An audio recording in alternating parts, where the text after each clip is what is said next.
After grueling heat in Jefferson City for the state track and field championships, conditions could not be better for the Final Four in baseball. It's sunny and 85 degrees. The Class 2 semifinals feature Summit Christian Academy, last year's runner-up, and Valle Catholic, fresh off boys and girls Class 1 track championships. And welcome to Meador Park in Springfield, Missouri with Dayton Hughes. I'm Dave Stewart. Okay, Summit Christian.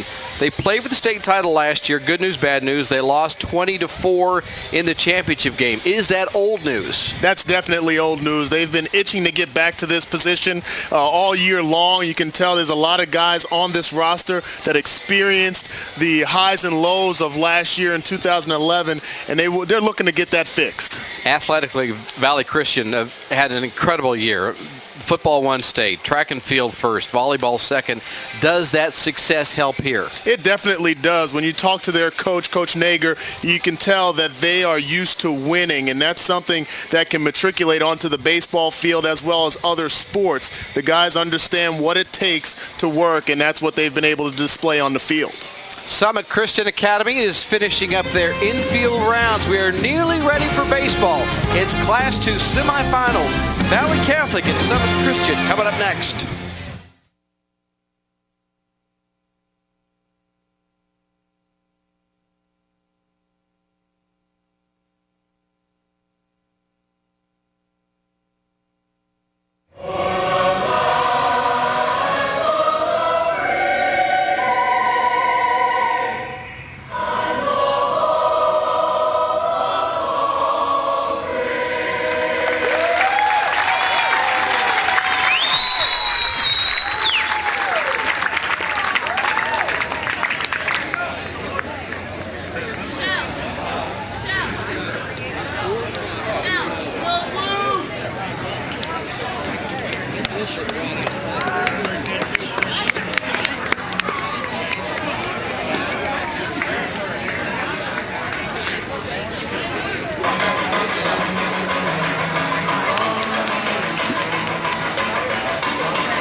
Back at Meador Park in Springfield, nearly ready for the Class 2 semifinals. Valle Christian against Summit Christian Academy of Lee Summit, Missouri. Both teams able to reach this with 22 victories on the season. Valle Catholic, one of the dominant athletic schools in the state of Missouri. And interesting changes with Summit Christian in that they started small in 1989. 32 kids, 132 faculty members, so the ratio was like 1-to-1. And it continues to get bigger. They had a C-team football team this last year. Now they go varsity football coming up this next year. Exactly. Dalton Van, who's been a part of the school for several years now in an athletic capacity with basketball as well as teaching, is taking over the football program, and they're looking forward to getting that going as well. A lot of great things happening with Summit Christian Academy. And by virtue of the coin flip, Summit Christian will be the visiting team. You take a look there at Tyler Litteris, the stats that really jump out for him.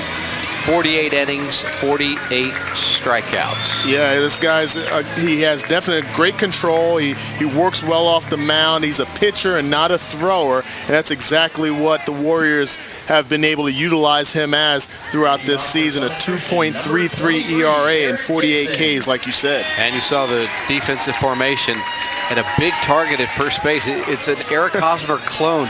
Thomas Herman is a big target over at first base. He's the thumper. He's had 2 homers this year, and he has soft hands fielding his position. The leadoff batter is Garrett Gibson, who takes ball 1 outside. Gibson coming into the game, .419 hitter, 40 runs scored, 26 walks. He finds a way to get on base. That time outside corner, Litter is able to find it. The count is 1-1. Gibson from a very athletic family. His sister Bailey at Ozark Christian, volleyball and basketball. Cortland, quite a soccer player by his own right. Gibson takes another look at the pitch out of the strike zone, and it's 2-1. Garrett is your prototypical leadoff batter. He likes to take a lot of pitches. He is very patient at the plate and has really done a nice job for the Eagles this season. He's been in that leadoff spot for his 3 years, now a junior. He's got a lot of experience there, a lot of confidence as well. Fouls went out of play as the count goes to 2-2. This is an aggressive hitting team, averaging 360 collectively. Sprayed foul down the left field line and out of play. As you look at what Summit Christian has done, they're going to go up there with the idea that, you know, get them on, get them over, get them in. Collectively as a team hitting 360 coming in here into the semifinals. That's been one of the biggest strengths of this team when you watch them throughout the year, is that they really don't have many holes in their lineup. They can hit 1 through 9. Everyone knows their role on this team. They buy into the philosophy of John Gage. He's done an excellent job coaching these players up. And again, fouled off by Gibson. And this is what you want with a leadoff hitter, is to get the pitcher. This is going to be the 8th pitch of this at bat. And piling up pitches is what you want the guys at the top of the order to do. Again, 3-2, off speed. Gibson toward short. The throw across in the first out of the game. Grimminger to Herman. Here's a look at the batting order. It's Gibson, Love, Verschelden is the pitcher, batting third. Gage is the son of the head coach, and the catcher, Boyer, Finch after that.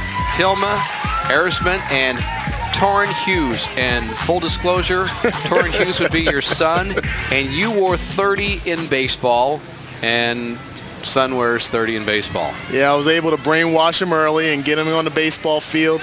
Although I had a long football career, baseball's always been my favorite, and I've been fortunate enough to coach my son and watch him grow as a player and be around a lot of these kids on this SCA team and watch them grow as players also. Tillotson working quickly. The 0-1 pitch misses outside, and you were one of the unique athletes drafted by the Brewers, 92. You played 2 years of rookie ball, and then the Chiefs draft you in 93, and you go the football route. Well, I got tired of hitting baseballs and wanted to hit football, hit people. Free hopper over to Herman, who's going to have to hurry. The flip to first base, and he got him. Nice job by Herman that time, just keeping his composure. David Burke, the first base umpire, right there, getting a very good look at it, and they're 2 men down. Well, you can see the athleticism by Herman at first base. He does a nice job. This is a very tricky hit from a right-handed batter and Patrick Love hustling down to first base, but you're right, Herman displays great body control, athleticism, and trust in his pitcher to still make that play. Big body at first base, athletic, an all-state offensive guard for the football team. Matthew Verschelden is the hitter. He is also the starting pitcher, headed for Rockhurst University. And the only time I'm going to preach about this, okay, Maurice Green never dove into the finish line, so diving into first base, I just don't get. Hopper up the middle, second baseman throwing over to Tom Herman, and Bosler to Herman makes it a 1-2-3 inning as Summit Christian goes down in order. We are scoreless as Valle Christian comes up next in the bottom of the first inning. Back in a moment.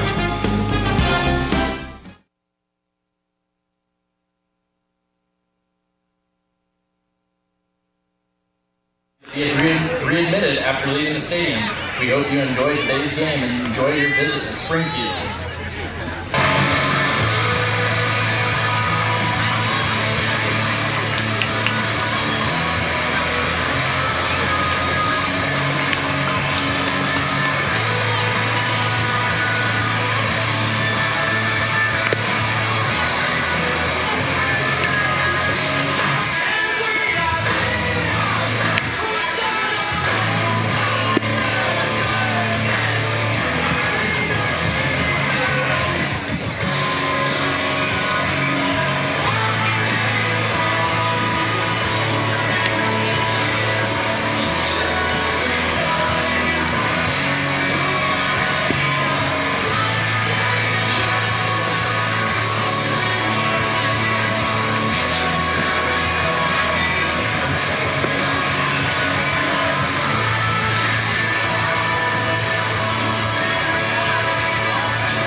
Summit Christian Academy out of Lee Summit, Missouri. And there is a look at Judd Nagger, who gave us the impression a couple of hours when he was throwing BP to his kids that, hey, I've been there, done that, done it a million times. And even though that wasn't the case, he sold me on it. Yeah. He had a very calm demeanor about him, and Coach Gates was pretty uptight. Yeah, you know what? When you talk to the coaches, each of them have their reason for a little bit of an anxiety, but I think when you look at Coach Nager, you can say he's been there and done that with the success, being the head football coach for Valley Catholic for several years now, and in his 11th year as head coach on this baseball team, he's experienced just about everything, so he can be a little bit more relaxed. Matthew Verschelden is the starting pitcher. Alec Grimminger, the shortstop, takes ball one to get us underway. Take a look at the numbers there. A 1.6 ERA, 7-3 on this season. Second pitch, fastball chopped down to a third. Long throw across is in plenty of time. Love able to make the play, and he had cheated in a little bit just in case they drop the ball down. We set the defense for you. And you talk about strength up the middle, no matter what the level is. Gage, Gibson, Hughes, and Boyer. You like them defensively? Oh, my goodness. Center? Let me tell you about this young man behind the plate, Jared Gage. He is one of the best defensive catchers in the Kansas City metro area, and that's all classes. To watch him, he is the true heartbeat and pulse of this team. He bats fourth in the lineup. He's a switch hitter. Offensively, he's outstanding, but defensively, there's not much past him. He is a true catcher, not a guy that's just playing catcher, and it's such a treat to watch that young man play. Justin Roth, the center fielder for the Warriors, taking the ball. It's 1-1 for Sheldon. Good-looking right-hander. Low, skips past the catcher, and just looking at this field, there was a lot of distance between home plate and the backstop. So when it comes to making that decision, do you send a runner from third base? There's a lot of space in between. Yes, there is, and that's where the importance of having that type of defensive catcher that's a true backstop. That your pitcher, and what we've seen throughout this year, actually throughout the high school career of Verschelden, is that he can work that 3-2 curveball at times, knowing that Jared is going to be able to block it. Verschelden throws ball 4, and in 35 innings up to this point, just 14 walks. But he'll put a man on base with a free pass here, bringing up Tom Herman. Watching him in the cage before the game, this is a thumper. This is a big guy. He can, and not only home runs, but triples to match. So once he's able to get the ball down the line into the corner, he runs pretty well. Yes, he does. He's very athletic. You can tell just by his demeanor how he carries himself. 421 batting average with 9 doubles and 2 home runs on the year, but an imposing force in the batter's box, definitely dangerous. Herman looked at strike 1, the infield at normal depth, communicating between second and shortstop who would cover the bag, looking for the double play. Big 12-6 breaking ball misses outside.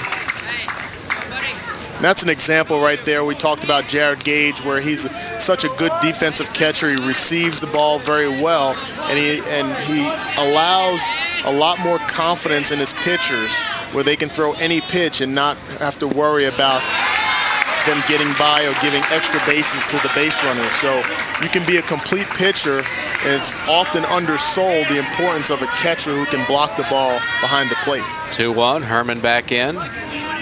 Verschelden aware of the runner at first base. Hasn't thrown over yet, but has taken a couple of peeks.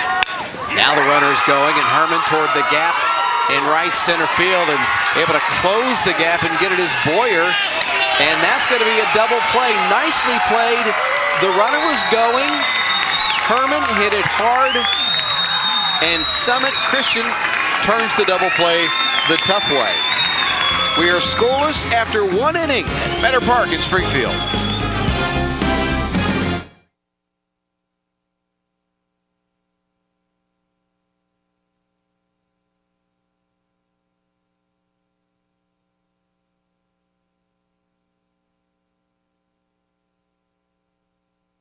Near the main entry to Meador Park.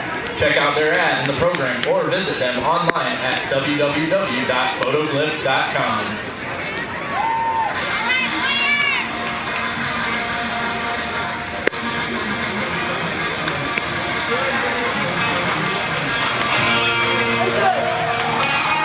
No score, top of the second inning. Summit Christian against Valle Catholic, Missouri Class II semifinal baseball.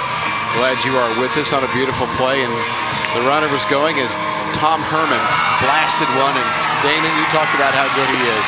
Yes, he is. A big, powerful young man. He gets the ball up in the air. A great play by A.J. Boyer in center field. With the elements, how they're playing, the wind blowing right to left, actually held that ball up just enough for A.J. to get under it, and then had the presence of mind to double up Justin Roth at first base. So good defense being played so far in this first inning. And Boyer had a very good sense of where that base runner was, because he had a clear shot looking at him. He knew all he had to do was to get the ball back to first base. And in that situation with the runner running, you'd like to say that Justin Roth would get back to first base, but in that point, he was already past second, so you're trying, basically in that situation, he's just hoping for the best, because there's no way he'd be able to go 90-plus feet back to the base and get there safely. Summit Christian Academy's catcher, Jared Gage, will lead off here in the top of the second inning. He is headed to Longview to play baseball. His father is the head coach, and the stat that jumps out for me, 19 hit by pitch.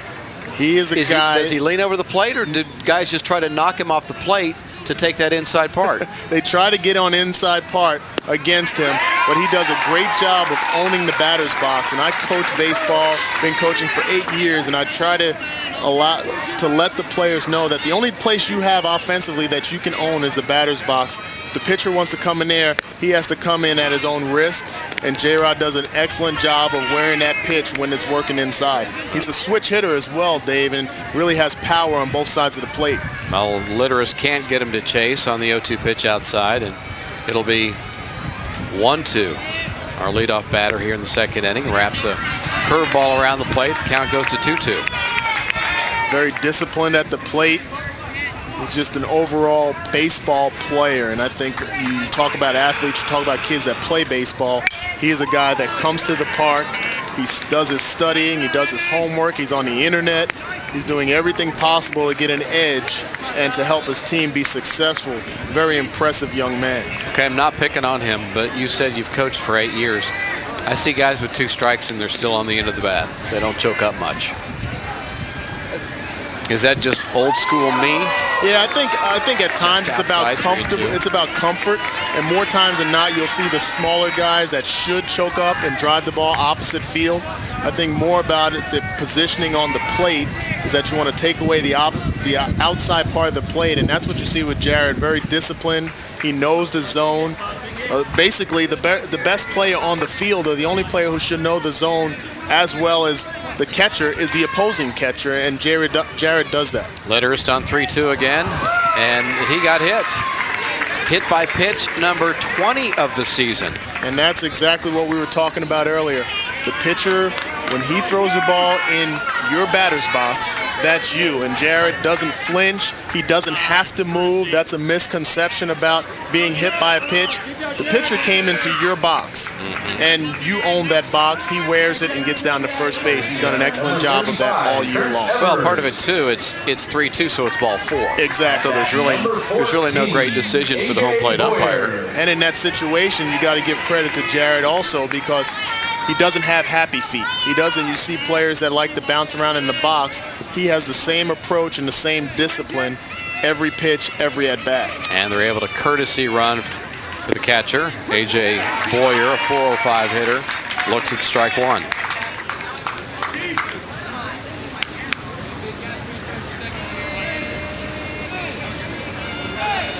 "27 RBIs on this season.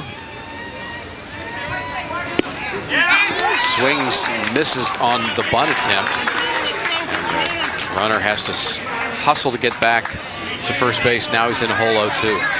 Trent Evers is the courtesy runner at first base, just a sophomore. Kid that's going to have a bright future for this team in years to come. He's worked very well out in left field and third base, and now is the courtesy runner today in this situation. Boyer is the player now. He calls for time and is granted time. That was able to run down that ball in the gap, that bomb hit by Tom Herman. But Summit Christian coming into this game with a 22-5 record, and 4 of the losses to Raytown and Lee Summit North and Lee Summit, as we watch one sprayed out of play down the left field line. Blue Valley North, 4 of those are against big, much bigger schools. Exactly, and you can look at the record and see that in those losses, 8-6 to Raytown, 14-6 to Lee Summit North, and 12-3. Not big blowouts.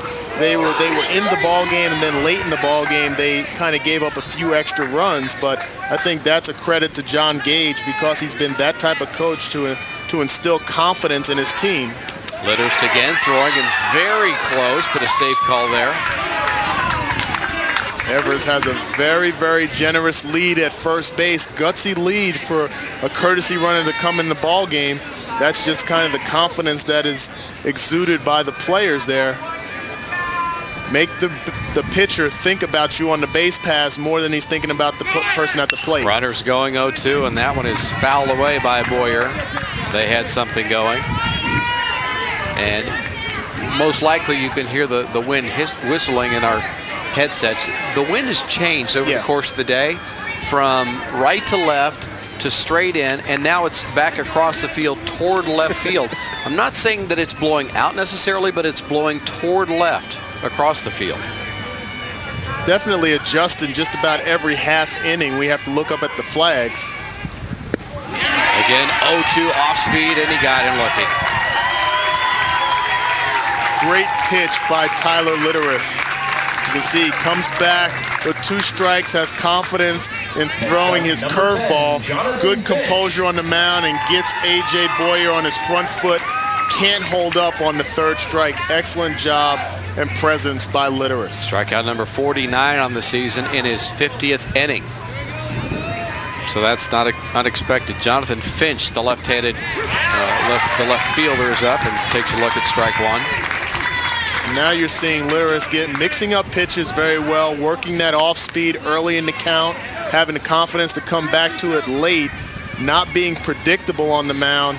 Exactly what you want to see. If you're the coach, you want to be able to see your pitcher be that type of guy that can work backwards with off speed early. Finch, just a .257 hitter, but he's reached by error 10 times, and you saw the throw down, and the throw was wide. The throw had the runner beaten, but because it was wide, he was able to get around the tag, and all of a sudden Summit Christian has a runner in scoring position as we look one more time. Well, hit and run is on here, and Jonathan Finch pitches way out. He has to try to swing through just to get the bat on the ball. Nice job by Trent Evers avoiding the tag, sliding to the outside part of the base, and is there safely.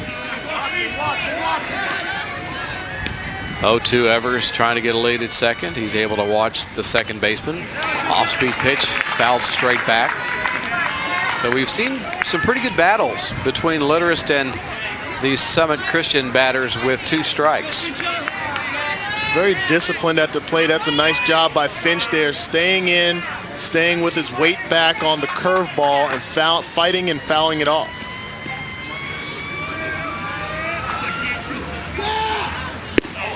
Finch looks at strike 3, so back-to-back looking strikeouts by Litterist.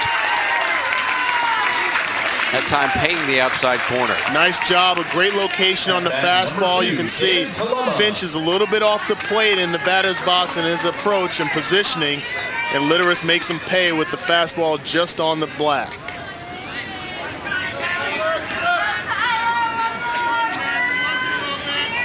David Telma is the right fielder, a .294 hitter. Number 7 in the order. Trying to get that runner home, the lead runner from second base, and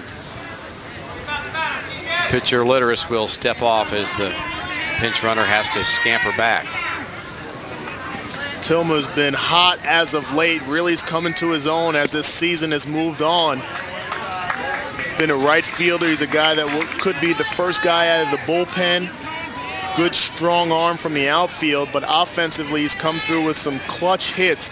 Bishop LeBlond game where they won 12-11, came through with a clutch hit up the middle to drive in a couple of runs to seal the victory in that ball game.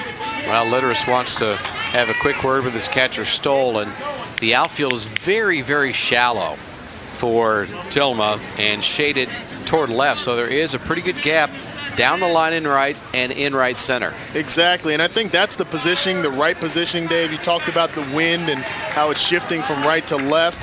If you're an outfielder, as a former outfielder, I'd play shaded over towards left, because any ball that's hit by a lefty or a righty into right center field is going to hold up just enough. 1-0 pitch on a bounce to second base.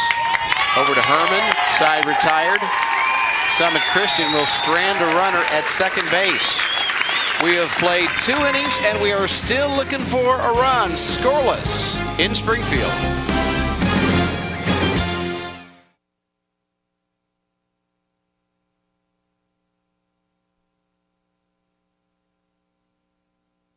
Smoking facility. Your cooperation is expected and appreciated at all times throughout the tournament.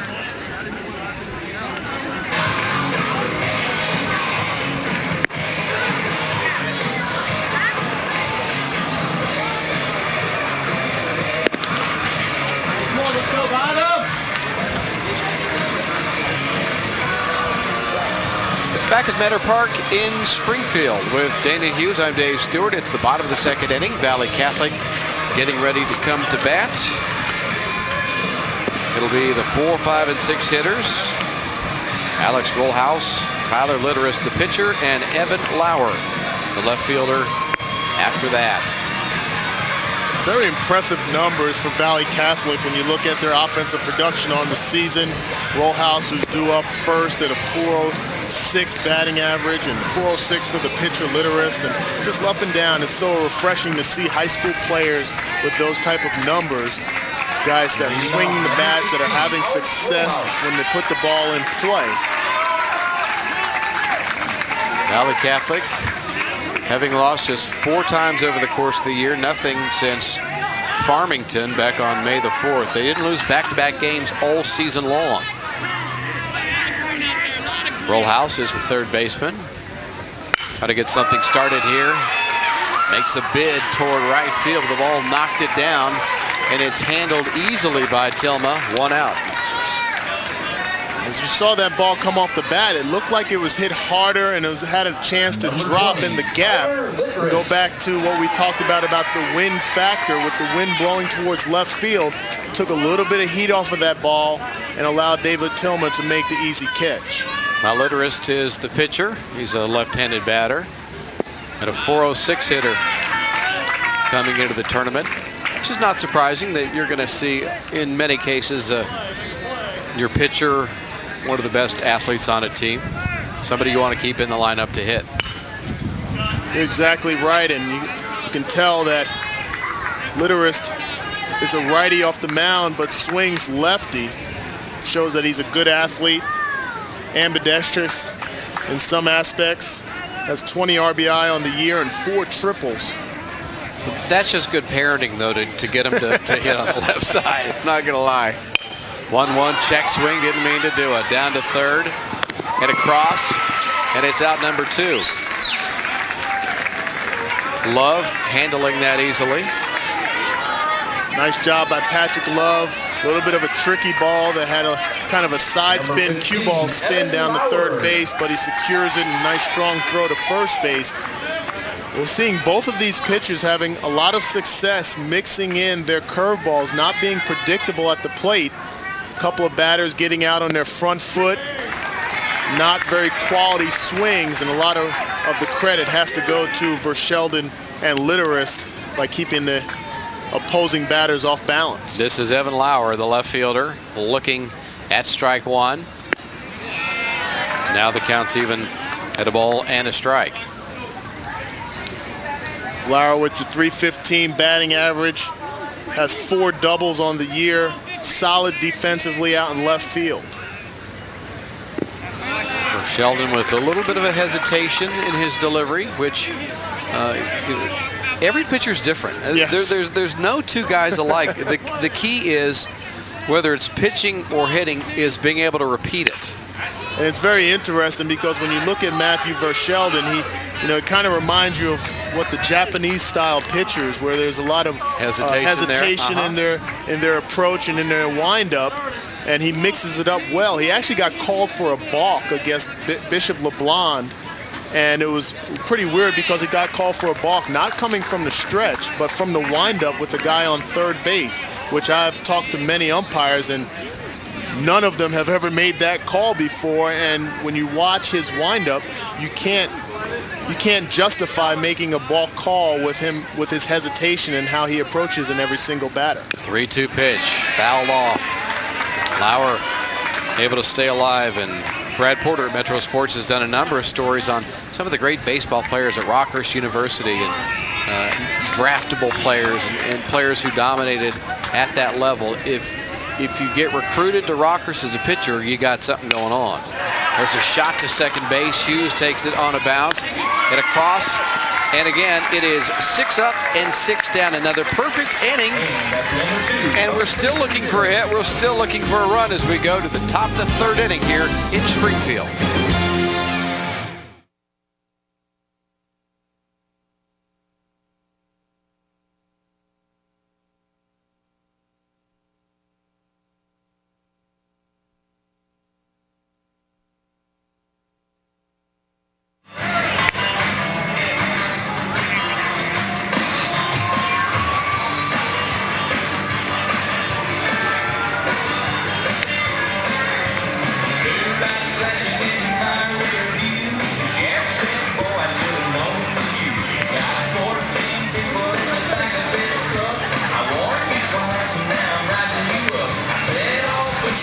Back at Meador Park with Dane and Hughes, I'm Dave Stewart.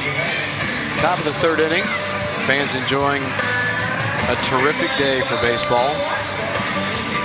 Valle Catholic and Summit Christian Academy here in a Missouri Class II semifinal. Warriors in blue. Summit Christian with black tops. Kind of look like the Chicago White Sox tops. Yes, they do. You know what? They've gotten the new black uniforms this year, and just overall, and obviously I have a lot of experience with Summit Christian Academy. Jake Cates, the athletic director, Emir Esparza, the principal, and obviously we talked about John Gage and Doug Gibson, what they've done athletically with that program and with the school overall. It's just been excellent, second to none. They compete on every level. They're not afraid to challenge bigger schools and go against them, and even in situations where they lost, they've presented themselves very well. And you can see the same thing for Valle Catholic when you look at their numbers and their success with other sports, football in particular, known around and across the state of Missouri as that type of powerhouse. Is just a lot of credit to the administration as well. Lincoln Stoll looks at strike one, and we're now even at 1-1.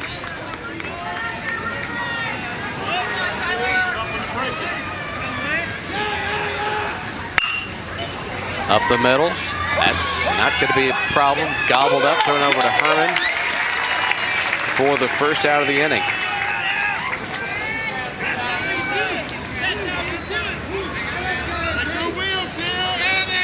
At number 30, Torrin Hughes. Torrin Hughes would be relation as we bat here in the third inning. You're allowed to talk while your son bats, just to tell you. That's what I was wondering, Dave. I was trying to figure out how I was going to approach this. He's got a batting approach. I got a commentator approach here, trying to talk about him and watch. 1-1 pitch, hit toward the hole in short, and he's going to beat it out. Hughes showing that speed in a difficult play at short, right on the edge of the dirt and the grass.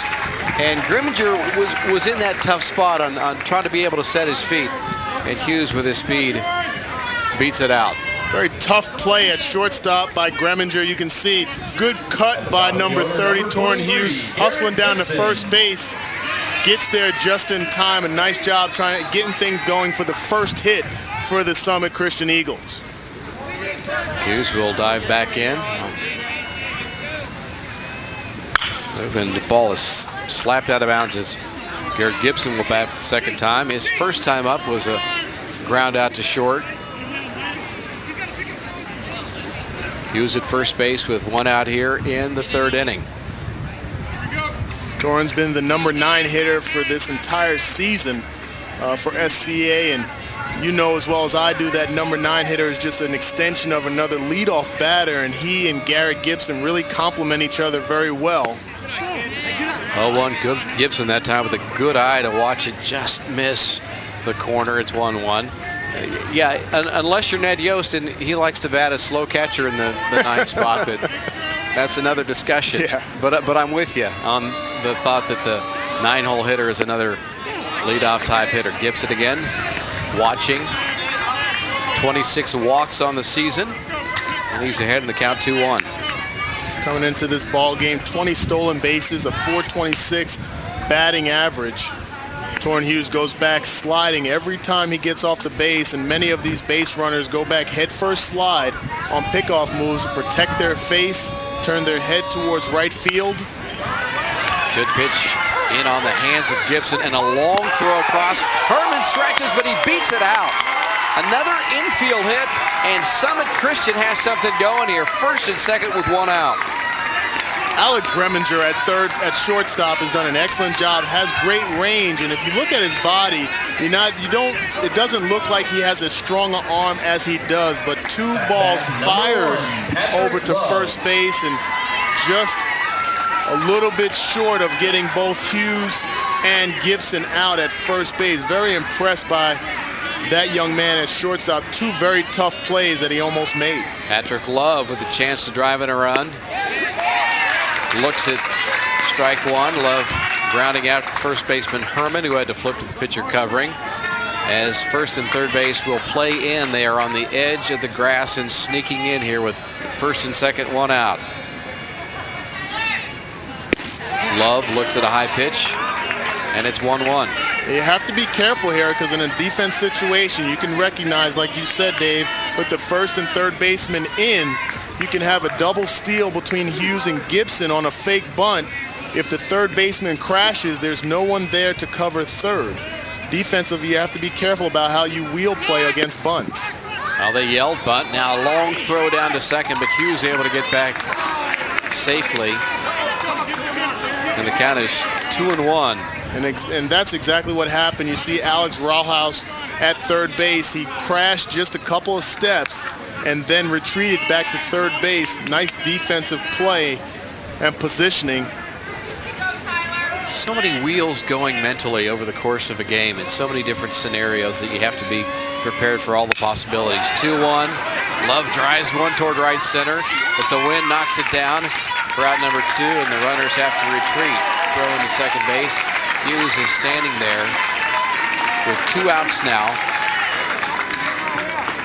And it's Verschelden, the pitcher, who will try to help his own cause here. Ronald Wood out in right field is playing this ball just as David Tillma did in the last inning. The ball hit to right center field against the wind is going to hold up just a bit.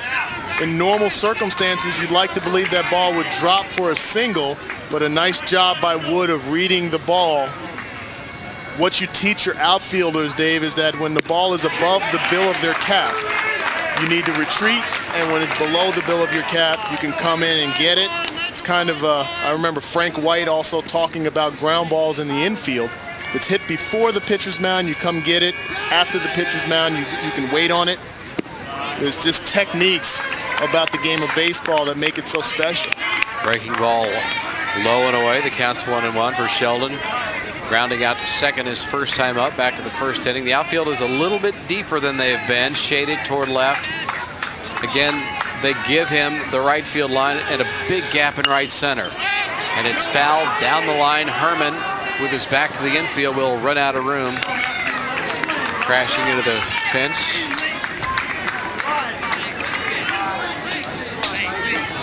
Talk about the defensive positioning of them being a little bit deeper with Verschelden being the 3-hole hitter for this team, batting .500 on the season coming into this game.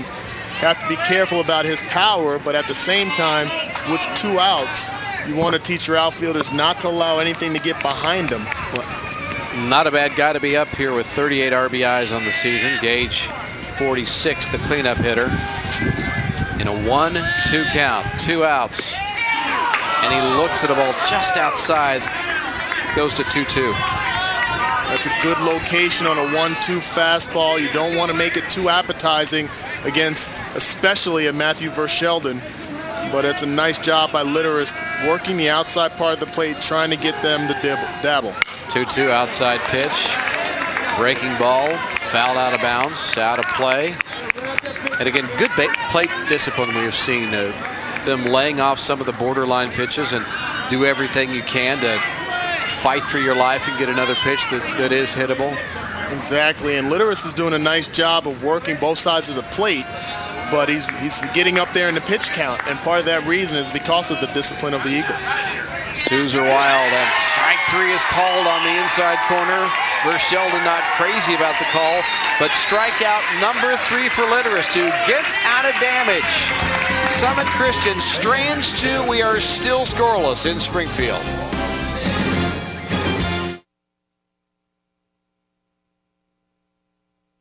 Now, so get them while they last. Hey, Rick.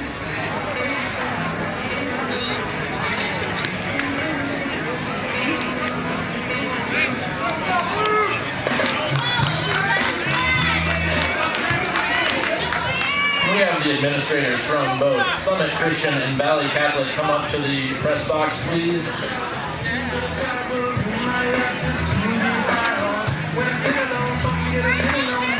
Back at Meador Park in Springfield, Missouri. And I hate to keep rubbing it in, but it is beautiful here. Yes, it is. Considering what we thought with the forecast, that there possibly will be rain and clear skies, great weather, nice breeze. Last year at this time, it was absolutely hot. I mean, it was just blazing hot on this field, and yet there's a great experience that the Eagles had, and just to see several of the teams from the Kansas City area back in this positioning. Liberty will play later this weekend. Had a great season from North Kansas City, and then you see teams like Warren that are back. It's just a great opportunity for a lot of these young kids. They'll have memories for their lifetime, and you consider that SCA has been here twice in 2 years. Nothing more special than that. Lincoln Stoll will lead things off here in the bottom of the 3rd inning, followed by Nolan Wood and the designated hitter, Bryant Vessel. Andrew Bosler is the second baseman. The DH will hit for him in the 9 spot. Takes a fastball low and inside, ball 1. We are underway here. Bottom of 3, the wind again moving, more almost blowing straight in now. Takes strike 1.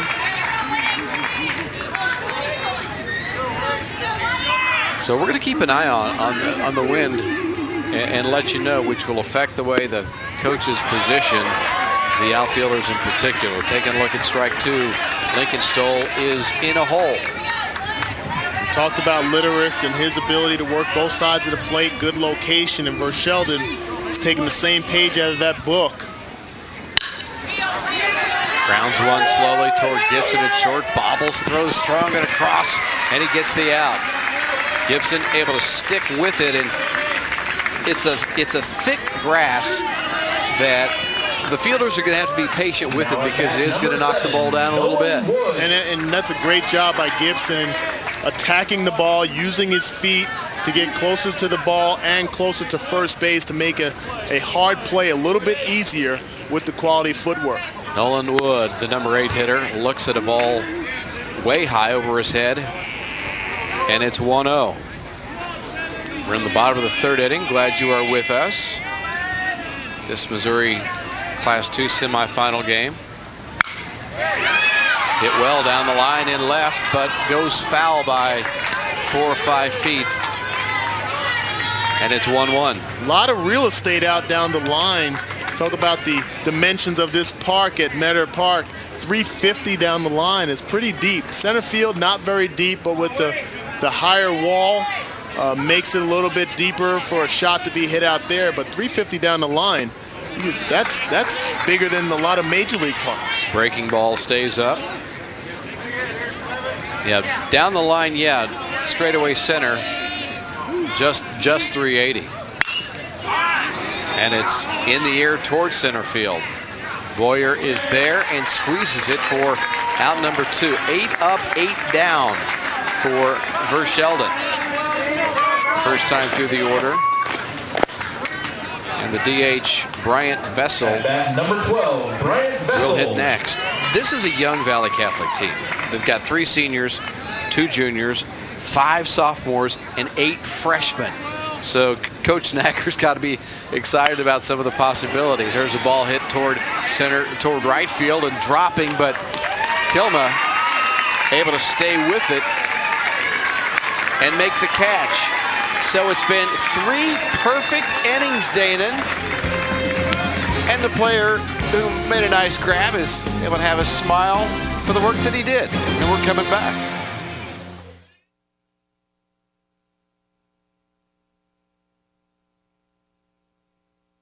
Championships. Baseball players are part of our co-op, and Touchstone is tapping into the power of human connections.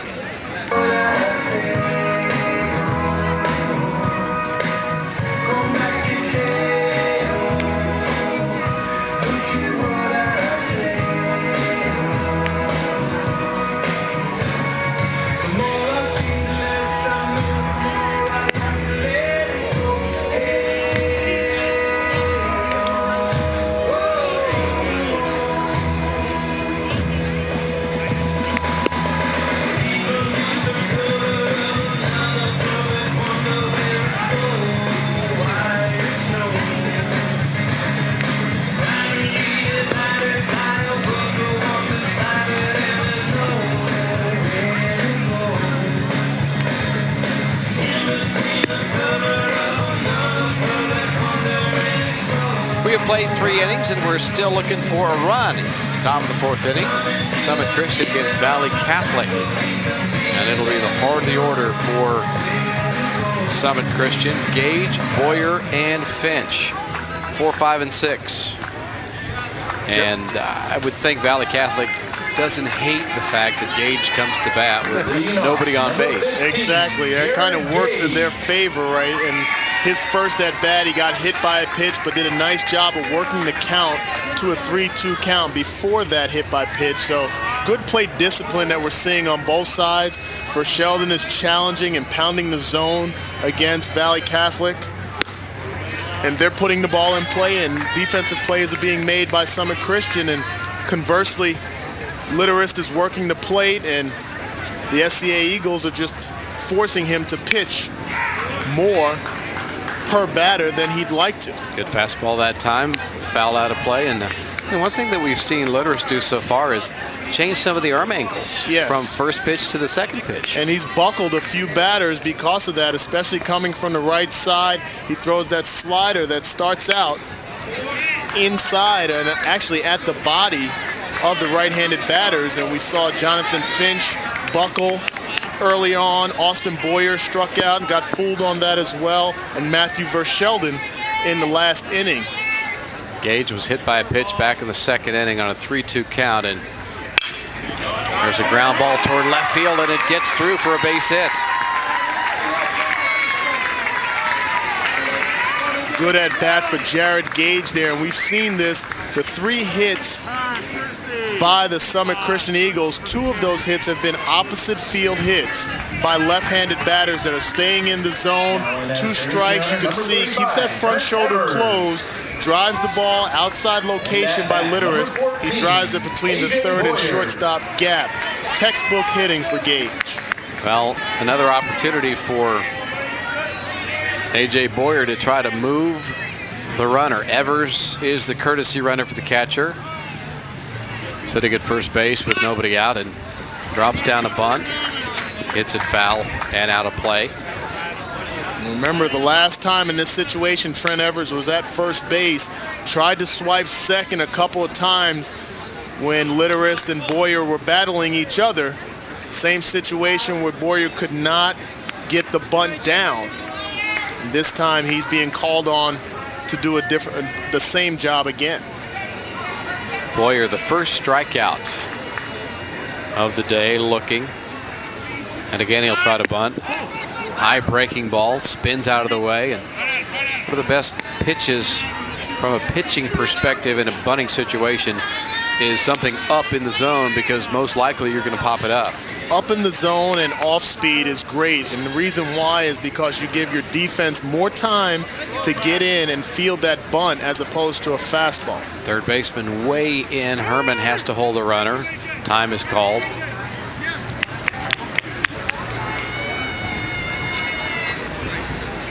Rollhouse is several feet in off the cutout as we see him knowing what Boyer has in mind.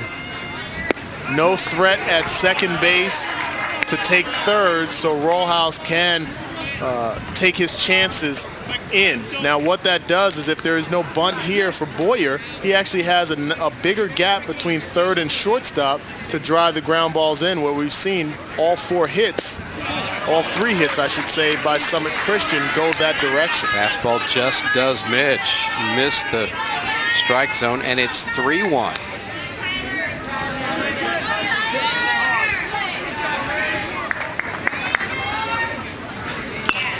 Fouled off. Good job pounding the fastball in on his hands, and the count goes full.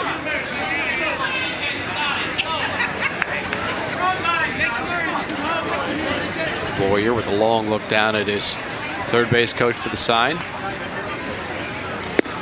And he looks at strike 3 for the second at bat. Excellent pitch by Tyler Litterist on the inside part of the plate. Worked outside, worked some off speed, and then blew a fastball on the inside part of the plate. A little bit questionable there, but too close to take for Boyer. And credit to Stoll, the catcher, for being able to frame it, to pull that back into the zone, and to get the call from the home plate umpire, Ricky Hammers. That's when you talk about catchers, you talk about defense and being good receivers, and that's what Stoll was right there. Received the ball well. Jonathan Finch shows bunt, pulls the bat back, and a throw down to Herman, and it gets away. Evers will be able to advance to second base, and that time on the throw down, Herman just couldn't squeeze it. It looked like it was a little bit tricky, and you talk about the wind being a factor with balls hit in the air, but also balls coming from the catcher can move just a little bit, and it didn't look like it was a tough throw. But yet at first base, Thomas Herman, nice job by Stoll, tries to get it there. Evers was there safely. Just looked like Herman moved out of the area a little bit quicker than Stoll anticipated. Yeah, Stoll got it there, glove side as well. Finch takes the strike, and it's 1-2. How effective is that little slider, three-quarter positioning kind of the David slider? Cone, how Cone had 9 different arm angles. Rollhouse again on the grass down at third, but Herman at normal depth, that he swings and misses. Back-to-back strikeouts again. We saw that back in the second inning when Boyer and Finch went down on strikes. Number 2, David Taluma. Another pitch with great location, just a fastball on the outside part of the plate. And look how Stoll receives that pitch. Nice and low in the zone, good location by Litterist, throwing exactly to the positioning where Stoll is. Al Tillman now in an opportunity to drive in a run. 22 RBIs, that would be his total if he can get the runner home from second base. And he starts out behind the count. Litterist mixing up his pitches very well. Keeping the SCA Eagles off kilter just a bit. A long look in. One of the mind games that goes on between batter and pitcher. Up in the zone, 1-1. Tillman grounded out to second for the third out back in the second inning.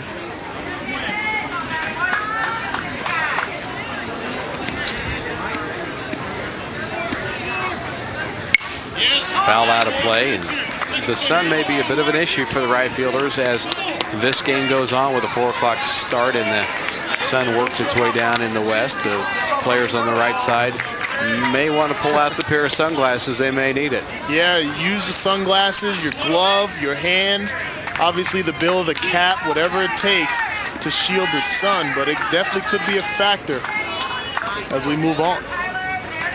1-2 pitch, and it's strike 3. And again, base runners, but nothing to show for it. We have played 3.5, still no score.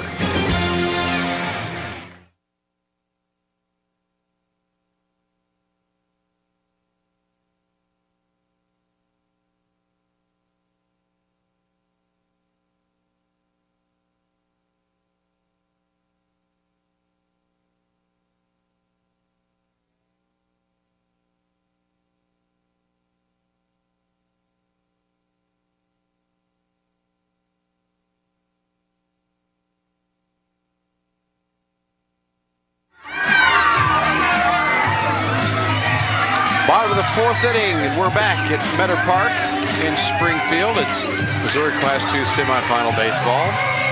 Valle Catholic and Summit Christian Academy from Lee Summit, Missouri. Summit Christian had a pep rally at school on Tuesday, spent the night in town, stopped not really halfway, Bolivar, closer to Springfield than Lee Summit, but had a workout. And Valle Catholic, they just came today.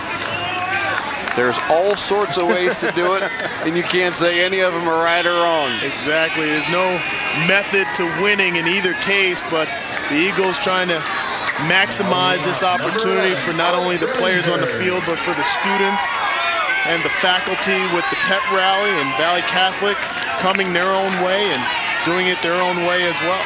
Sheldon will work his way through the order for the second time, but a first pitch ground ball. Gibson firing across. Ersman with the squeeze. 1 pitch, 1 out. As Grimminger starts us off here in the bottom of the 4th. How about this pitcher's duel so far with both teams? A couple of seeing eye singles, 3 singles on the game for SCA, and no hits yet for Valle. Last year, this time, Dave, Matthew Verschelden had a perfect game going in to the bottom half of the last inning and wind up giving up a couple of hits and an error here or there and wind up giving up 2 runs, but they were up 12-0, so the game was going to be shortened in the 5th inning, and with 2 outs, he gives up his first hit of the ball game. So he's accustomed to success in this on center stage in this environment. Justin Roth down to the count 0-2. He walked back in the 1st inning, but went down on a double play, and he swings and foul tip. Catcher able to hold on for the strikeout. Yeah, it's been a terrific performance out of both pitchers, but Litteris with 6 strikeouts, as we see for Sheldon that time. But a good job by his catcher, squeezing. Good job for Sheldon. Comes back with back-to-back curveballs, shows confidence in that hook, and is able to get Roth on the 3rd strike. Tom Herman will try to keep the inning alive with a big off-speed pitch and a big grounder. Hughes over to first, and it's 1, 2, 3 on a minimum number of pitches. And we still have no runs as we go to the 5th inning.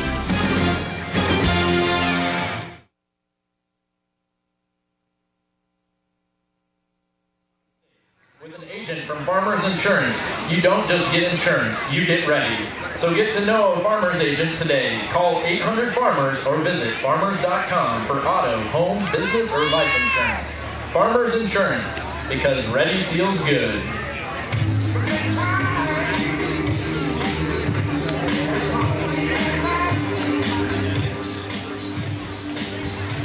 No score in the top of the 5th inning here at Meador Park in Springfield. It's Missouri Class II semifinal baseball, and if you like pitching duels, you came to the right place. Valle Catholic without a hit.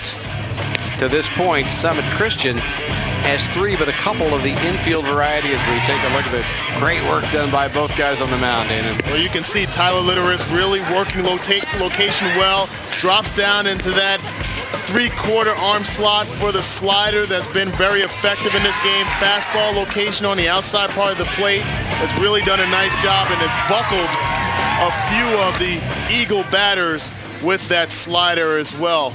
Very nice job on the mound for the ace, Tyler Litteris. Summit Christian having qualified with the Final Four after having beaten Tipton 8-2 and Bishop LeBlanc before that 12-11. And we got a bunch of nothing up on the board in this one. This is a pitcher's duel. And here's the problem I have, Dave. Is this considered a great baseball game in your eyes? Is this a great baseball game, or are you one of those guys that needs to see base runners? And pitcher's duels are very unique, especially on the high school level. You don't see that very often. So you have to give credit to these young men for what they're able to do on the pitcher's mound. But I'm an action guy. I'm all about good pitching. You know what? If it's 2-1, I'm okay with that. Ruben Erzman takes strike one. He grounded out first time up. This time will be easy. A fly ball to center field, just like that. Roth squeezing it, and there's one man down. Now we're starting to see the outfielders, especially for Valle Catholic, play a little bit more shallow, recognizing the wind being a factor, and also neither team really showing the ability to hit the ball past the outfielders in the outfield, so they're able to take away some of those bloop hits that would normally, in normal circumstances, be a Texas leaguer. Torrin Hughes had a single his first time up. Takes a high fastball for ball one. I'm okay with either, but I appreciate the elegance of the 2-1 game. And it probably goes, you know, it's worth a mention that they have dumbed down aluminum bats at all level for the safety of the players. And I'm okay with that too. But it is a different bat from the last couple of years. Hughes down toward third base. The throw across to Herman for out number 2. Nice location again by Litteris. Jams Torrin Hughes on the inside part of the plate. Doesn't get much on it. A nice strong throw by Rollhouse at third base for the second out. Gibson. And Rollhouse respecting the speed of the 9-1, playing in, which made that an easier play for him. And again, he plays short. He is in on the grass for Garrett Gibson. 1 for 2, batting for the third time here. It's a lot of confidence by that young man, and it's displayed by Rollhouse at third base to be basically about 60 feet away, 70 feet at most, when the ball crosses the plate. Takes a pitch on the inside corner, and it's 1-1. His father, Doug Gibson, is a firefighter in the Kansas City area. One of the service people that we're all very grateful for their service. Gibson looks at strike 2. Working both sides of the plate. Litteris doing a nice job with fastballs on the outside part of the plate. And I got to get a lot of credit to Lincoln Stoll behind the plate. Really calling a nice game so far. 1-2 pitch. Fouled out of bounds, out of play down the left field line. Gibson is right on top of the plate. A little bit interesting. You often see batters with 2 batting gloves or none, and he has a mix. That lower hand, he has a glove, which is kind of the old school way to do it. 2 strikes. Hit hard to second base, gathering himself, making the throw. Herman able to stretch and handle Bosler's throw, and it's a 1-2-3 inning. Valle Catholic will try to score for the first time, coming back from Springfield.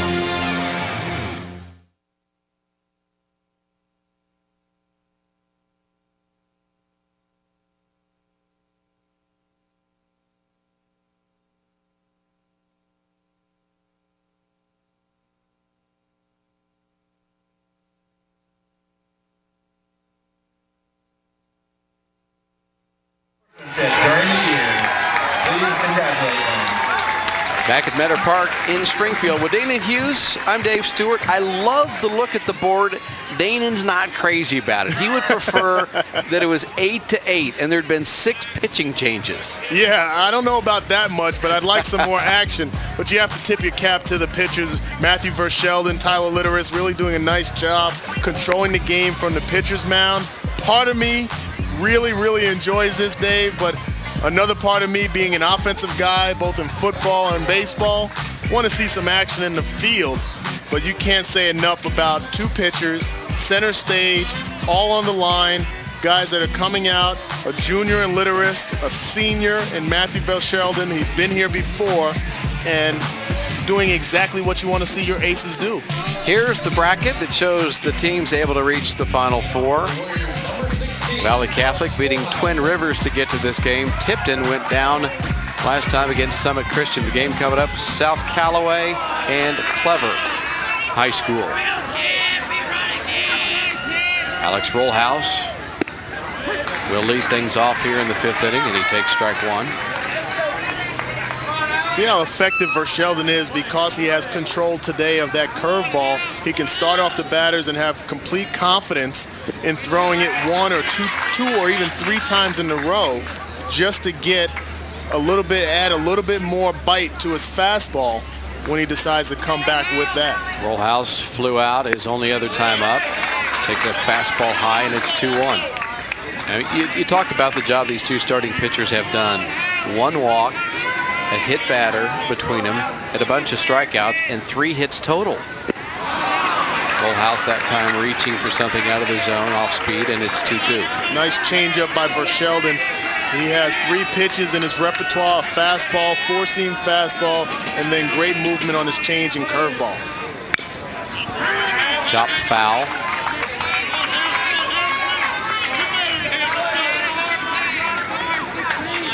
And because of the conditions and the limited number of pitchers, both starters are in good shape at this point. Check swing. The umpire gives no sign. They do want an appeal to first base. And no swing, David Burke says. Getting a good look at it. Best look in the house. Nice job by Alex holding back. Very appetizing curveball that we've seen from Litterist and now Vershelden. 3-2 pitch, chopped to the mound, gathered. Out number 1. Now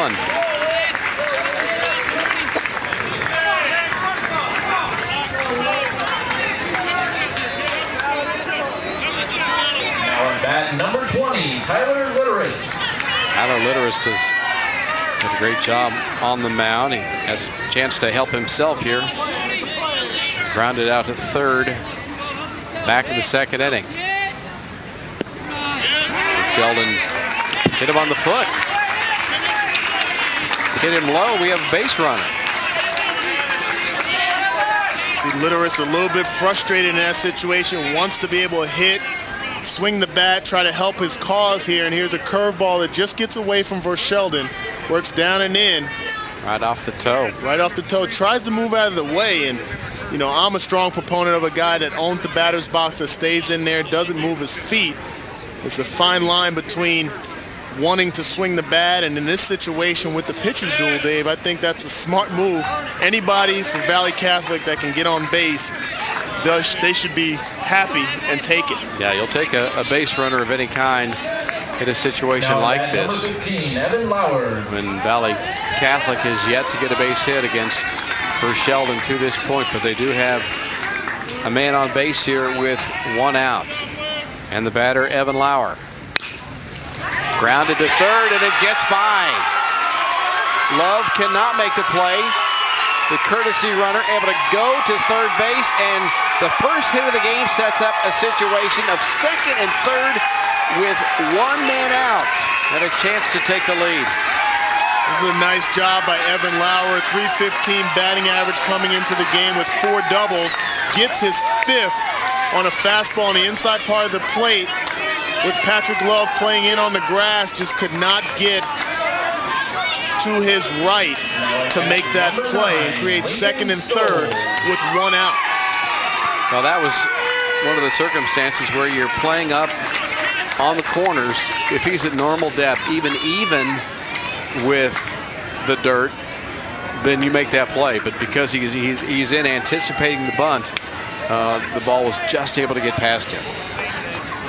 And in this situation, John Gage goes to the mound, and I'm sure he's just kind of coaching his team on the presence of an opportunity for a squeeze play here with 1 out late in the ball game in this 5th inning. You're moving down the batting lineup, and you have the catcher Lincoln Stoll up, batting .308 with 4 doubles on the year. But this is definitely a situation where you can see the defense for Summit Christian is playing in for a play at the plate. More importantly, trying to take away any thought of a squeeze.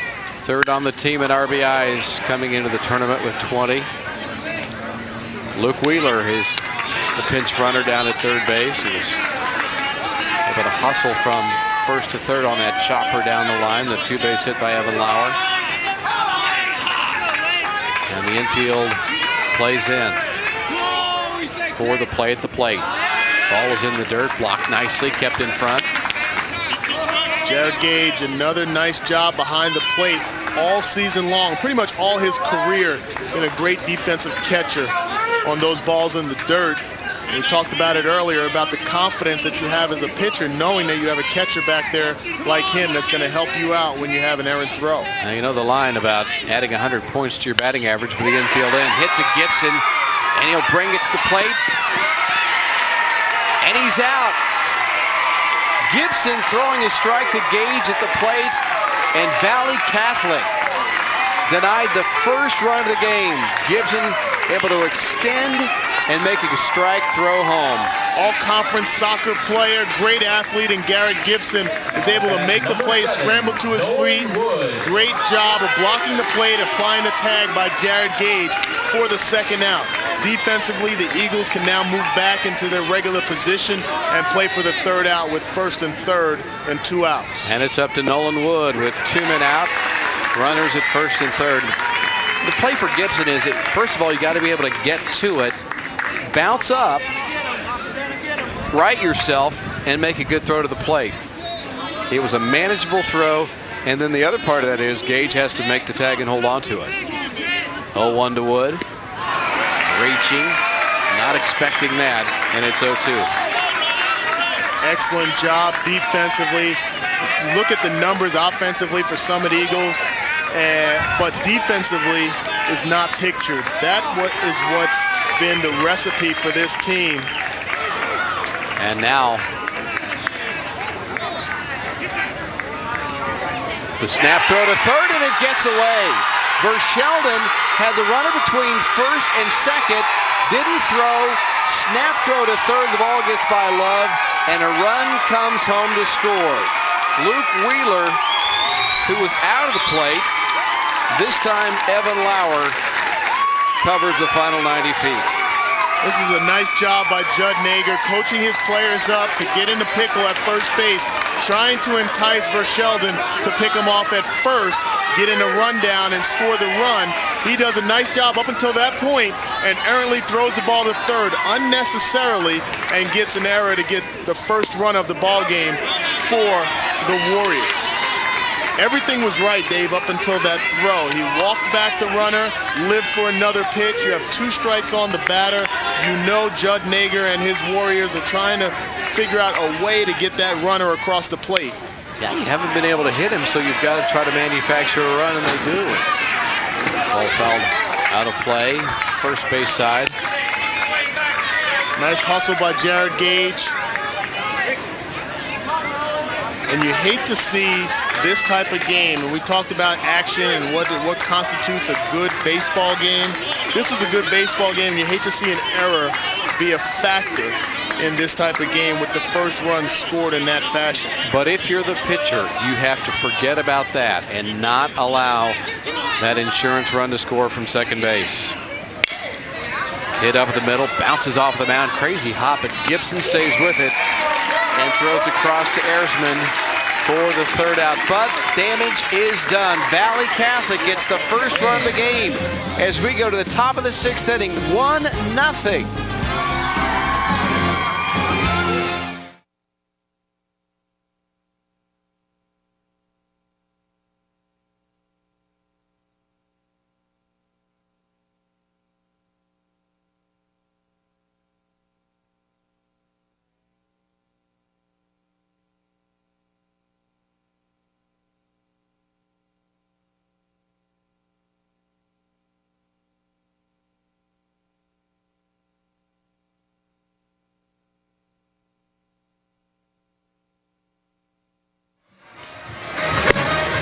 We are back.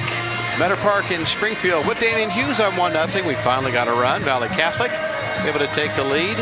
Coming up later tonight, South Callaway, the Bulldogs against the Clever Blue Jays. That's at 7 o'clock. Summit Christian Academy looking for a run, and you look at their schedule, 22-5 coming into the game. The lowest run production was a 3. They have had a bunch of double-digit runs, but nothing yet. And then you have to give a lot of credit to Tyler Litterist, and talked about the next game in the Clever Blue Jays, 19-5, and South Callaway Bulldogs, 26-3. That should be a fun game to watch also. But in this game, it's been about the pitchers. Tyler Litterist has really done a nice job pitching on both sides of the plate, mixing up his pitches very well. And although he's given up 3 hits, the Summit Eagles really haven't had an opportunity to sniff getting close to home plate. And the times that Summit Christian had runners at second base and you need a strikeout, he was able to go and get a strikeout. Coming into the game with 48 strikeouts in 48 innings. We have played 5 innings in this one. He has struck out 6 batters so far. Patrick Love leads things off here in the top of the 6th inning. It's 2-3-4. For Sheldon would be next. Jared Gage after that.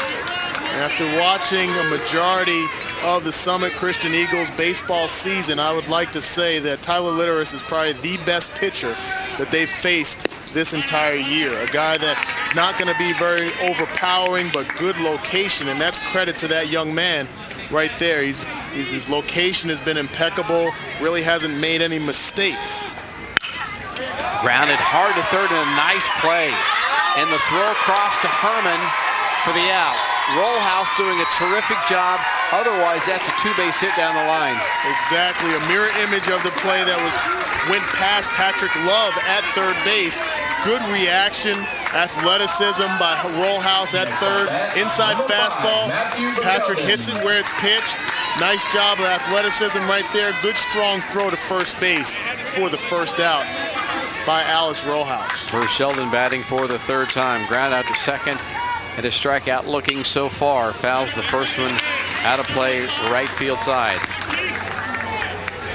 Now the approach for the Eagles batters has to be looking for that fastball. And you saw that with Patrick Love throwing his hands inside on the fastball. Matthew Verschelden comes up swinging at the first fastball. 0-1 off speed. Changeup is down. As deadly as the curveball and changeup is for Litterist, it's important for batters, opposing batters that are struggling, to see a pitch that they like as far as a fastball and go after it. And again, we see him drop down. It's almost between 3/4 and sidearm. Yeah, and he's doing a nice job because normally his whole windup changes just a little bit, and you don't see pitchers be as effective and has much control when they move from slots. Same idea, 1-2, and he just misses the zone. They do appeal to first base. David Burke says no, and sometimes it's not about throwing a strike, it's about being around the zone. And that ball probably, right-handed pitcher to a right-handed batter, they're getting a good look at it. Exactly. And so they may chase a ball like that.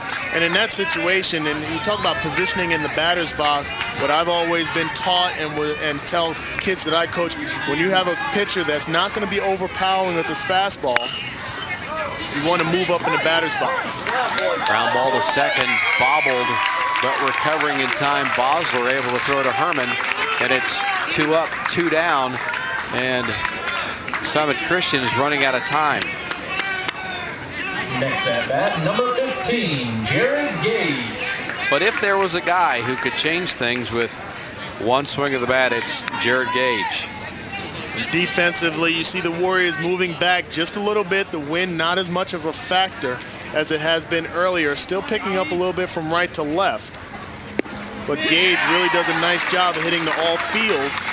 So you really don't have a scouting report on this young man because of his plate discipline. He's been hit by a pitch. He is singled. Courtesy runners have taken over after there. Down to the count, 0-1 here, top 6. There's that drop down. And now the pitcher is in a good spot, 0-2. And you probably have said it 8 million times in the 8 years of coaching. Nothing hittable 0-2, right? Yep. Work out of the zone, nothing appetizing. and in the dirt. And one of the advantages of 0-2 with nobody on base is you could bury one and not worry about runners advancing. Exactly, and when you have catchers like Gage defensively and now Stoll behind the plate, both are doing an exceptional job of blocking the ball, so you don't really have any concern for a free pass. Litter is shaking off his catcher in a line drive right to the second baseman. Bosler is there to squeeze it. And Valle Catholic is 3 outs away, looking for more, up 1-0.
We are back at Meador Park in Springfield with Dana and Hughes. I'm Dave Stewart. 1-0 Valle Catholic. Able to break this scoreless tie in a Class 2 semifinal. And if you're Judd Nagger, you're thinking, okay, how about another one? just humor the old man, okay? How about another run? The heart medicine is definitely working in both dugouts for Gage and Coach Nagger. In this situation, 1 out, one run game, and only one more opportunity for the Summit Christian Eagles to get on the scoreboard. But like you said, Valle Catholic's hoping to put their foot on the gas pedal here. It's 9-1-2 to get us started here, bottom of the 6th inning. Bryant Vessel is the designated hitter, hitting just the 2nd time of the game. He flew out to right field a long time ago, back in the 3rd inning. Takes a strike and it's 1-1.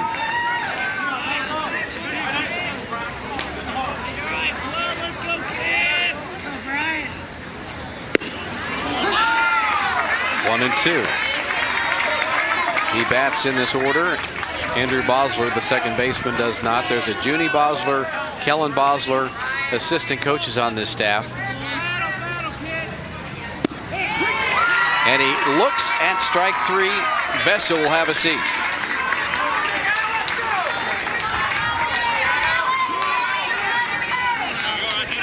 So Sheldon trying to do his job, which is keep it at 1-0 going to the 7th inning. We have seen an 8-inning game in Class 1. We've seen a game shortened by the 10-run rule in the 2nd. We are bottom of 6 in this one, and it's 1-0. The leadoff hitter, Alec Greminger, 0 for 2. Ground outs to third and shortstop so far.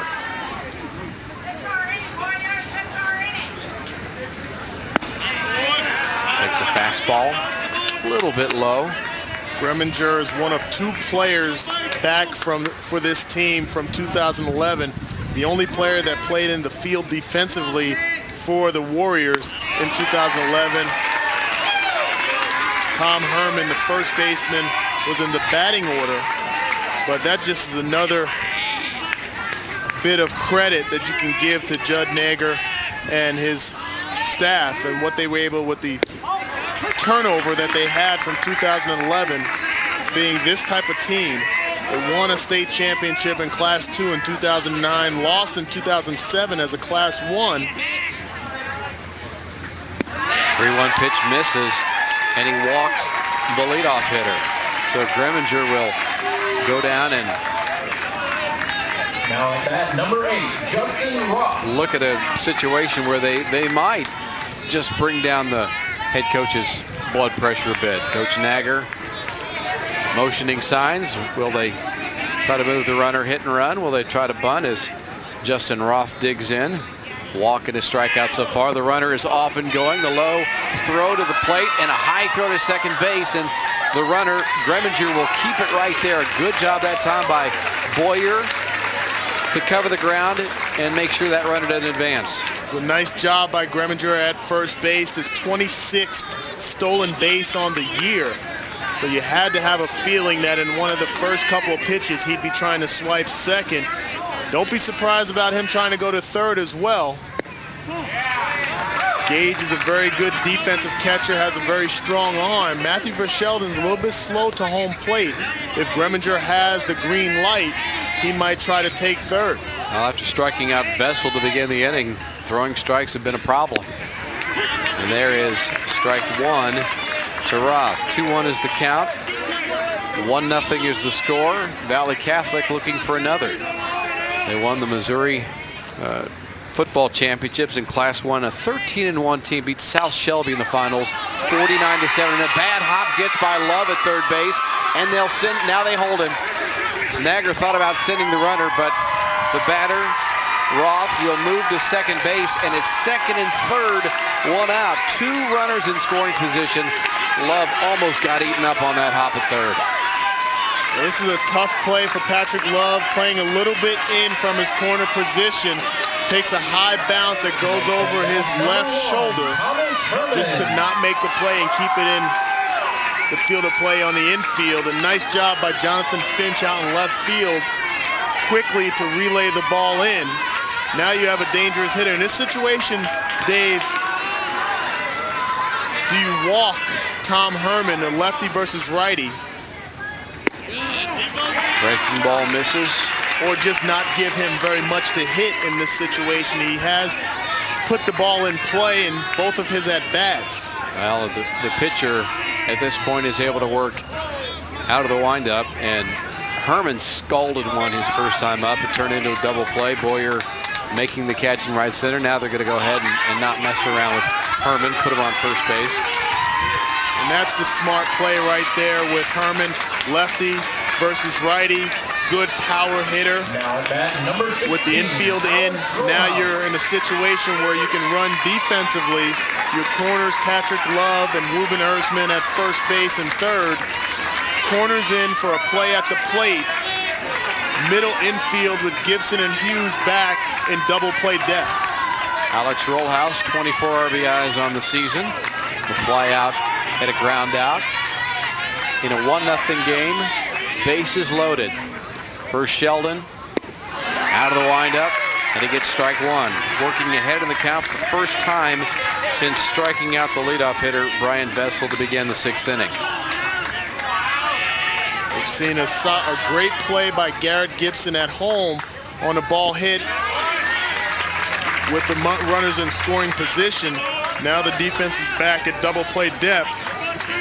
Still a play to be made if it's hit to the corners at home. And again, kind of a slow infield. The grass slows things down a bit. Way high, and it's 2-1.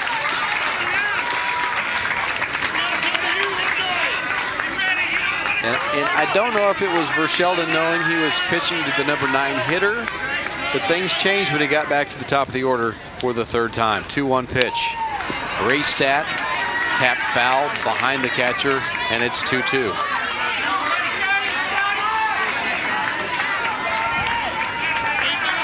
Rollhouse has really done a nice job defensively at third base. Hasn't been able to get things going with the fly out to right and the ball hit back to the pitcher in his 2 at-bats in this ball game.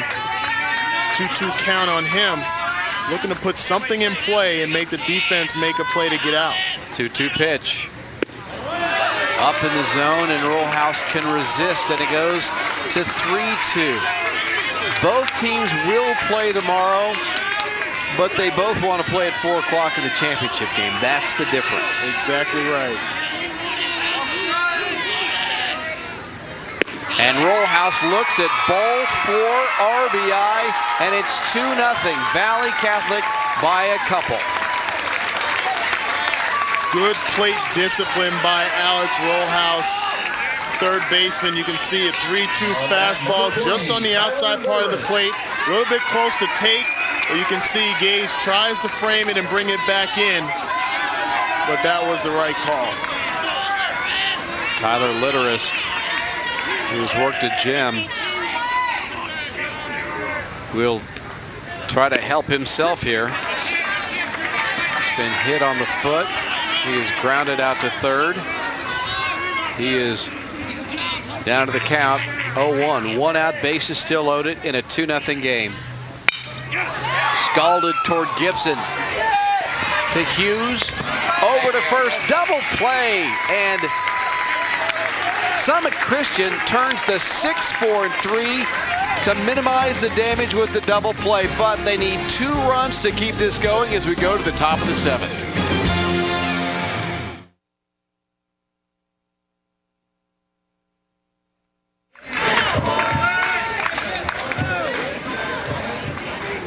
Catch the action of this year's championship series live on the internet on foxsportsmidwest.com. The games will be archived on the internet by logging on to www.MSHSAA.tv.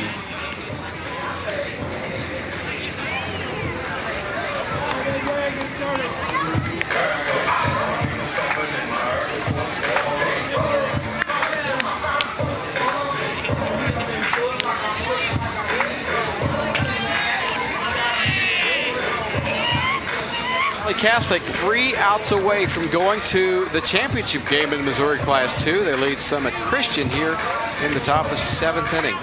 2 runs on 2 hits. They have made the most of their opportunities, have they not? Yes, they have. Timely plays, taking advantage of the miscues by the Summit Christian Eagles defensively, able to put a couple of runs on the board, 1 more run in this last inning to get a little bit of cushion. And remember, Valle Catholic is the home team. So this is the last half inning for the Eagles if they can't put 2+ on the board. And it's 5, 6, and 7. That part of the batting order for Summit Christian. Boyer, Finch, Tilma. The bad news is out of the 6 at-bats between those 3 collectively, 5 strikeouts. But they are seeing the pitcher for the 3rd time, and maybe that makes a difference. It should make a difference in this situation. You have the lefty, A.J. Boyer, coming up. He struck out twice, seen some nasty curveballs from Tyler Litterist, and you'd like to see things possibly change if you're an Eagles fan in this situation.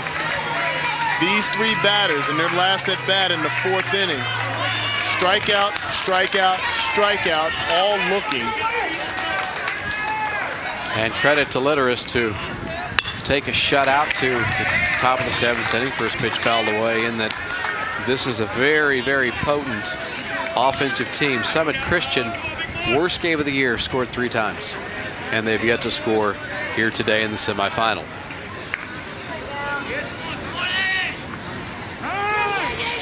You look at the numbers for Litterist on the season, just a junior, 6-2 record. 2.33 ERA, 48 Ks coming into the game. Really has great mound presence. Pops down low, that time throwing a fastball. Maybe the first time we've seen that fastball arm angle on a fastball. Yeah, 1-1. Feeling real comfortable out there. Well, he's got a lead, got a big lead. Pitch is fouled away, and it's 1-2 on A.J. Boyer.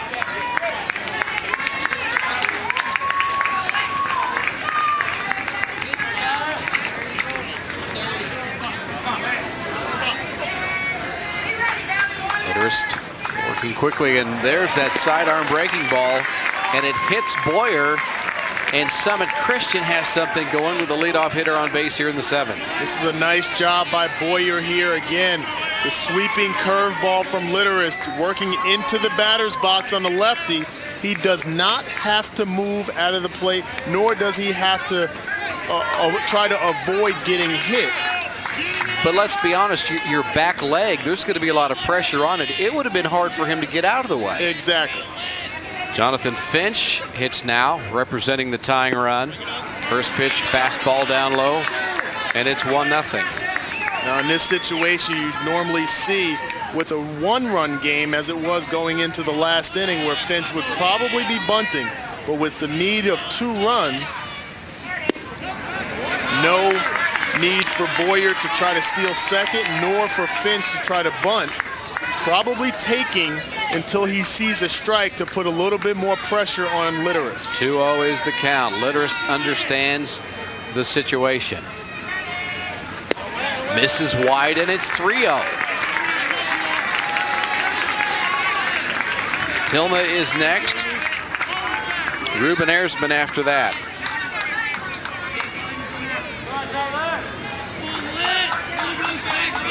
Bottom half of the lineup for the Summit Eagles really has come through several times this year, sparking. Runner is going, and it's a strike, and there is no throw to second. As we look at Rollhouse on the grass at third base, are you surprised with a 2-run lead that he's in that much? I'm surprised. I think normally you'd have a defensive position is always trying to keep the ball in front of you, cutting off the angles, cutting off the gaps. As a third baseman in tight and the shortstop deep creates a huge gap between short and third. The pitch is ball 4, and the tying run is now on base with nobody out in the top of the 7th. Summit Christian Academy has something going here. You see Coach Judd Nager going out for a trip to the mound to check on his pitcher. Maybe losing just a little bit late in this ball game with no outs. David Tilma up at the plate. This is a situation where he has a job to do, and John Gage is explaining that to him as well. Put the runners in scoring position and see what Ruben Ersman can do from that 8th slot. And what you'd like to think your pitcher can do is treat the 7th as if it's the 2nd or 3rd, but he knows it's not. He knows that the final 3 outs determine who plays for the title on Thursday. Exactly, and now we have a pinch runner. And as a courtesy runner, number 35, Trent Evers is back in.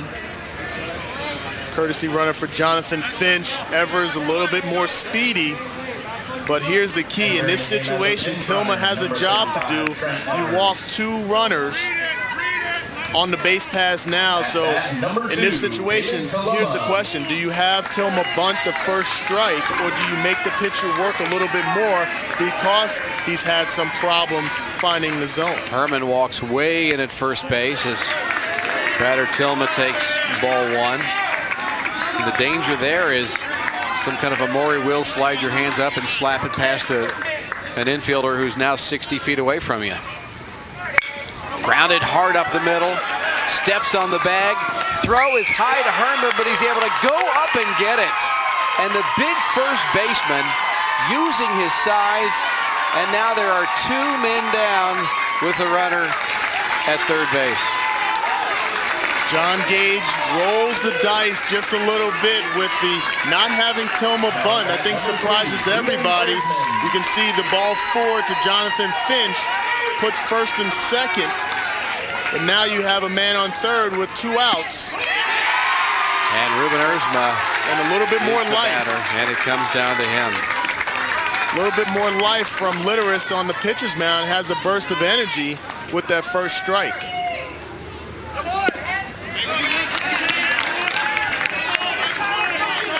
Count evens off at 1-1.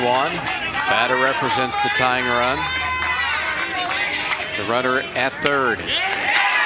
Fouled off, and it's 1-2. And again, sometimes when you move the runner, the infielders up the middle, or somebody has coverage responsibilities at second base, and that time it worked out beautifully for Valle Catholic as Greminger was right there able to make that 6-3 double play. The 1-2 pitch. Time is called. Litterist will wait. Able to work out of the windup. Working a 2-0 shutout. Off speed, pulled foul. Down the line, they will do it again.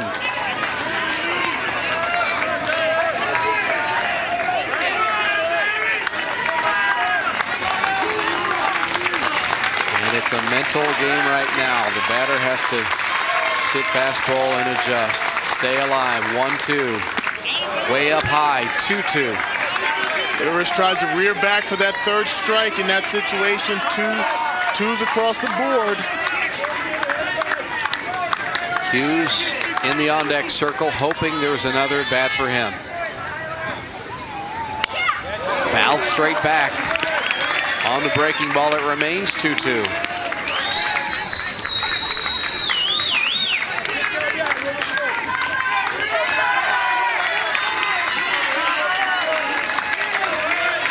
The wind blowing toward left. There's a look at the dugout. And a ground ball toward Herman. Flattens out, steps on the bag, and Valle Catholic is going to the title game. Having defeated Summit Christian Academy 2-0 here in the Class II semifinals. 2-0 is the score. Big hugs by Judd Nager and his starting and winning pitcher, and Tyler Litteris doing an excellent job. No runs, 3 hits, 1 error for Valle Catholic as they make their way to play at 4 o'clock tomorrow in the Class II championship. Valle Catholic 2. Great sportsmanship displayed by both teams. A great game of baseball played. Nothing to hang your heads for on either team. We'll take a break, come back and wrap this one up from Meador Park in Springfield. We're back in a moment.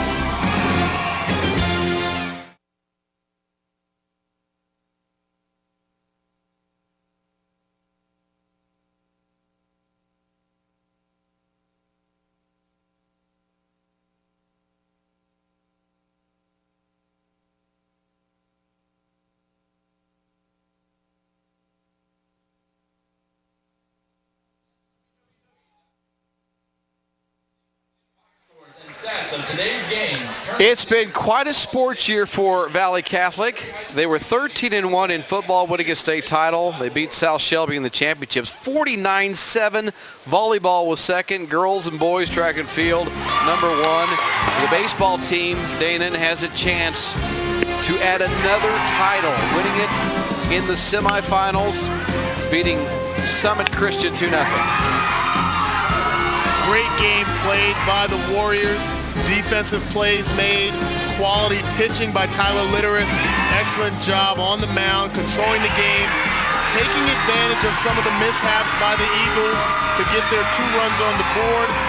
Nice job of pitching and a great performance by Matthew Verschelden for the Eagles. Only 2 hits, but Valle Catholic maximizing their opportunities, defeating Summit Christian 2-0. With Danon Hughes and our entire Time Warner Cable Metro Sports crew, I'm Dave Stewart. Good night from Springfield.